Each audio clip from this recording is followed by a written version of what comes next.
Hello दोस्तों, नमस्कार। आपका स्वागत है हमारे यूट्यूब चैनल में।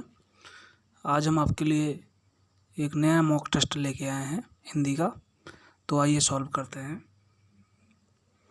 क्वेश्चन नंबर 1 है, वर्ष 1955 ईस्वी में गठित प्रथम राजभाषा आयोग के अध्यक्ष निम्न में से कौन थे? पहला है वीजी खेर, दूसरा है सुनीत कुमार चटर्जी, तीसरा है जीबी पंत और चौथा है पी सुब्बुरोयान। तो इसमें से कौन थे? तो इसमें से आपका ऑप्शन नंबर ए सही है। बीजी खेर जो थे वो 1955 ईस्वी में जो राजभाषा आयोग गठित हुआ था, प्रथम राजभाषा आयोग, उसके अध्यक्ष थे। ठीक है। नेक्स्ट है, हिंदी भाषा का जन्म किससे हुआ है?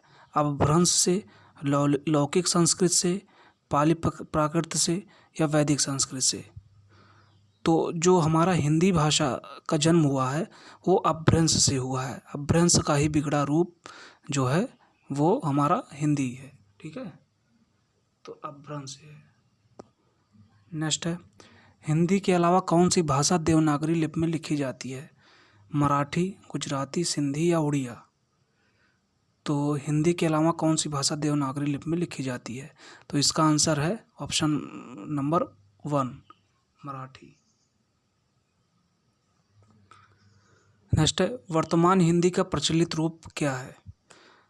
अवधी, खड़ी बोली, ब्रजभाषा या देवनागरी? तो वर्तमान हिंदी का प्रचलित रूप जो है वो खड़ी बोली है। ठीक है। नेक्स्ट क्वेश्चन, उ, दीर्घ उ के उच्चारण का स्थान क्या है? दंत, कंठ, ओष्ठ या होठों? तो उच्चारण स्थान में पहली बात तो होठों आता ही नहीं है, ये उसमें कोई शब्द नहीं है। ओष्ठ आता है, ओष्ठ उसका प्रॉपर वर्ड है। तो ये ओष्ठ से ही हम उ और दीर्घ उ का उच्चारण करते हैं। तो option number C is right. Next है, इसमें शुद्ध वर्तनी वाला शब्द कौन सा है? Option number A, option number 2, option number 3, option number 4? तो इसमें आपका ऑप्शन नंबर 4 है राइट। नेक्स्ट है, मैं यह काम अपने आप कर सकता हूँ, इसमें कौन सा सर्वनाम है? पुरुषवाचक, मध्यम पुरुष सर्वनाम, निजवाचक सर्वनाम, संबंधवाचक सर्वनाम? तो आप जानते हैं कि अगर सेंटेंस में अपने आप, स्वयं, इस तरह का वर्ड आता है तो ये निजवाचक सर्वनाम में आता है। ठीक है, तो इसमें ऑप्शन सी सा जो है वो करेक्ट रहेगा। नेक्स्ट है, स्वर संधि के कितने भेद होते हैं? तो आपको पता होगा कि संधि में स्वर संधि, व्यंजन संधि और विसर्ग, ये 3 होते हैं। स्वर संधि में जो है स्वर संधि के 5 प्रकार होते हैं, जिसमें वृद्धि संधि है, गुण संधि है, दीर्घ संधि है, यड़ है और आया आदि है। ठीक है, तो ऑप्शन नंबर 3। नेक्स्ट है, क्वेश्चन नंबर 9, निम्नलिखित में से उपसर्ग रहित शब्द है? सुयोग, सुरेश, विदेश या अत्यधिक? तो सुयोग में ऑप्शन नंबर 1 में, सुयोग में इसमें सु उपसर्ग लगा है, सुधन योग, तो इसमें सु जो है वो उपसर्ग है। ऑप्शन नंबर 3 में विदेश में वी जो है वो उपसर्ग है, वी धन देश। ठीक है। ऑप्शन नंबर 4 में जो है अत्यधिक में अति धन अधिक, तो अति उपसर्ग लगा है। तो ऑप्शन नंबर बी जो है सुरेश में कोई उपसर्ग नहीं है। तो option number B, option number 2 यही करेक्ट होगा इसका। ठीक है। नेक्स्ट आते हैं क्वेश्चन नंबर 10 पे। तो देवासुर में कौन सा समास है? बहुब्रीहि है, तत्पुरुष है, द्वंद्व है या कर्मधारय है? तो आप जानते हैं कि जो देवासुर है ये एक दूसरे के विपरीतार्थक शब्द हैं। देव और असुर से मिलके बना हुआ है, देव धन असुर से देवासुर मिलके बना हुआ है। तो आप जानते हैं विपरीतार्थक शब्द हों या जिनके बीच में योजक चिन्ह लगा हो तो वो द्वंद्व में ही आते हैं। ठीक है, तो इसका ऑप्शन नंबर 3 यहाँ पे करेक्ट होगा। नेक्स्ट है क्वेश्चन नंबर 11, निम्नलिखित में से कौन सा शब्द देशज है? तो अग्नि है, प्रार्थना है, खेत है या लोटा है? इसमें आप बताइए। तो ऑप्शन नंबर 4 जो है लोटा, ये देशज शब्द है, ये देशज शब्द है, तो ये ऑप्शन नंबर 4 जो है ये करेक्ट होगा। ठीक है। अब नेक्स्ट है क्वेश्चन नंबर 12, कौन सा शब्द भाववाचक संज्ञा नहीं है? मिठाई, चतुराई, लड़ाई, उतराई। तो इसमें आप देख सकते हैं ऑप्शन नंबर 2, चतुराई भी भाववाचक है, लड़ाई भी भाववाचक है, उतराई भी भाववाचक है।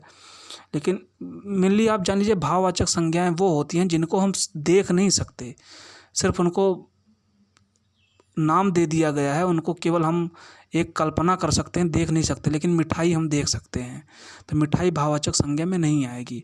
और बाकी हम चतुराई देख सकते हैं, ना लड़ाई, ना उतराई। लड़ाई शब्द है, उस शब्द को हम नहीं देख सकते, लेकिन उसके अराउंड जो क्या कल्पना हम कर सकते हैं, जो भी हो रहा है उसको कल्पना कर सकते हैं, उसको हम लड़ाई बोलते हैं, लेकिन उसको देख नहीं पा रहे। तो मिठाई जो है यहाँ पे ऑप्शन करेक्ट होगा। मिठाई बहरहाल यहाँ पे जातिवाचक संज्ञा में आती है। ठीक है, ये मिठाई जातिवाचक संज्ञा में आएगी, इसलिए भाववाचक संज्ञा में नहीं आती है। तो ऑप्शन 1 इज राइट। नेक्स्ट है क्वेश्चन नंबर 13, अभिकारी शब्द होता है संज्ञा, सर्वनाम, विशेषण, अव्यय। तो आपको पता है कि संज्ञा, सर्वनाम, विशेषण ये सारे विकारी शब्द हैं। सिर्फ अव्यय जो है वो विकारी शब्द, अविकारी शब्द होता है। अव्यय हो गया, निपात हो गया, तो ये सब अविकारी शब्द में आते हैं। ठीक है, तो इसमें ऑप्शन नंबर 4 करेक्ट होगा। और नेक्स्ट है क्वेश्चन नंबर 14, वारिद का पर्यायवाची शब्द है कमल, चंद्रमा, बिजली, बादल। तो वारिद का पर्यायवाची शब्द आप जानते ही हैं कि बादल होता है, बादल ही इसका पर्यायवाची शब्द है। तो ऑप्शन नंबर 14 का, क्वेश्चन नंबर 14 का ऑप्शन नंबर 4 करेक्ट होगा। नेक्स्ट आते हैं क्वेश्चन नंबर 15, स्थावर का विलोम शब्द है सचल, चंचल, चेतन, जंगम। तो स्थावर का विलोम शब्द है ऑप्शन नंबर 4 करेक्ट होगा, जंगम। ठीक है। क्वेश्चन नंबर 16, सम्मुख का विलोम शब्द है उन्मुख, विमुख, अधिमुख, प्रमुख। तो इसमें जो सबसे सटीक बैठता है तो 16 का ऑप्शन नंबर 2 होगा, विमुख।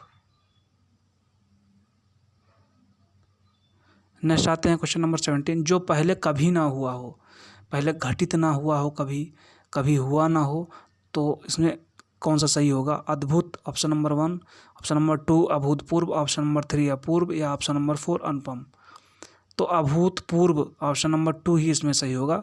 अभूत मतलब जो पहले घटित ना हुआ हो, और पूर्व मतलब पहले में। ठीक है, पहले कभी घटित ना हुआ हो, तो ये ऑप्शन नंबर 2 इसमें जो होगा वो ही करेक्ट होगा। नेक्स्ट है क्वेश्चन नंबर 18, उसने कहा कि मैं घर जाऊंगा। इसमें कौन सा वाक्य है? सरल वाक्य, मिश्र वाक्य, संयुक्त वाक्य, प्रश्नवाचक वाक्य।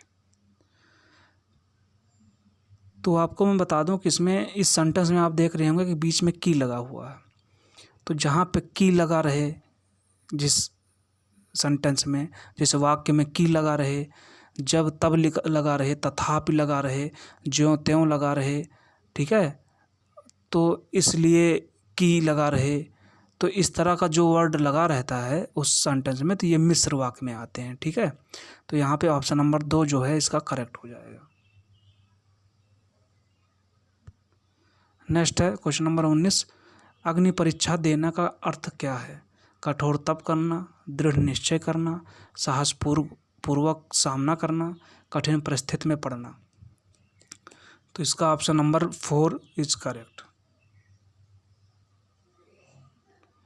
नेक्स्ट है क्वेश्चन नंबर 20, पर उपदेश कुशल बहुतेरे का अर्थ क्या है? बिन मांगे सलाह देना, दूसरों को उपदेश देने को आसान समझना, बिना सोचे दूसरों की सलाह पर काम करना, या दूसरों की बात को शीघ्र मान लेना। तो क्वेश्चन नंबर 20 का आंसर है ऑप्शन नंबर 2, दूसरों को उपदेश देने को आसान समझना। ठीक है। नेक्स्ट क्वेश्चन पे आते हैं, क्वेश्चन नंबर 21, महात्मा में कौन सा समास है? तत्पुरुष है, कर्मधारय है, या बहुब्रीहि है, या अव्ययीभाव समास है? तो तत्पुरुष होगा नहीं, क्योंकि इसके बीच में का, की, के या को जो है उसके 8 कारक में से कोई आ नहीं रहा है, तो तत्पुरुष होगा नहीं। और नेक्स्ट आता है बहुब्रीहि, तो इसमें निकलेगा तो कि महान है जो आत्मा, लेकिन इसका तीसरा वर्ड नहीं निकल रहा है। मतलब किसको ये डिनोट कर रहा है वो नहीं इसमें आ रहा है, ठीक है। तो ये बहुब्रीहि नहीं होगा। अव्ययीभाव समास इसमें कोई जो है आगे जो है उपसर्ग नहीं लगा हुआ है, इसलिए अव्ययीभाव समास भी नहीं होगा। तो ये होगा कर्मधारय, जिसमें जो है विशेषता बताई जा रही है, ठीक है। महान है जो आत्मा, तो ऑप्शन नंबर बी करेक्ट होगा।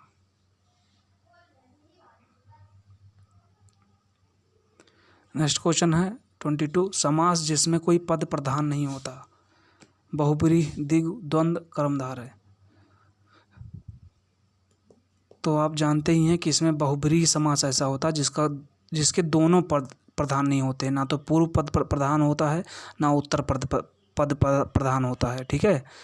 तो इसमें कोई तीसरा, वो तीसरे को ही इंगित करते हैं, तो वही तीसरा पद प्रधान होता है, जबकि ना इसमें तो इसमें दोनों पद प्रधान नहीं होते हैं, ठीक है। तो इसमें ऑप्शन नंबर आ जो है वो सही हो जाएगा। नेक्स्ट क्वेश्चन 23, तुमने अधूरी कहानी सुनाई में विशेषण है, संख्यावाचक, सार्वनामिक, गुणवाचक, परिमाणवाचक।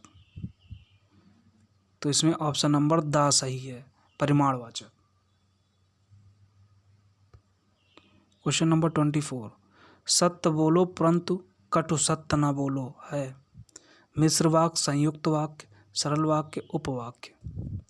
तो आप जानते हैं जिस भी वाक्य में परंतु, किंतु, वरन, इसलिए, या, अथवा इस तरह का कोई भी सेंटेंस आ जाता है, इस तरह का कोई भी वर्ड आ रहा है उस सेंटेंस में, तो आप जान लीजिए ये संयुक्त वाक्य के अंतर्गत आएगा, ठीक है। तो इसमें ऑप्शन नंबर बा करेक्ट होगा, संयुक्त वाक्य।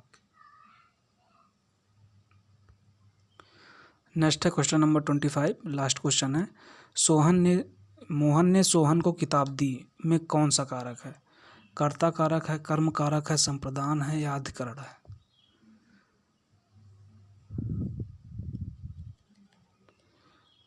तो इसमें जो है आपका ऑप्शन नंबर 7 सही होगा, संप्रदान कारक है,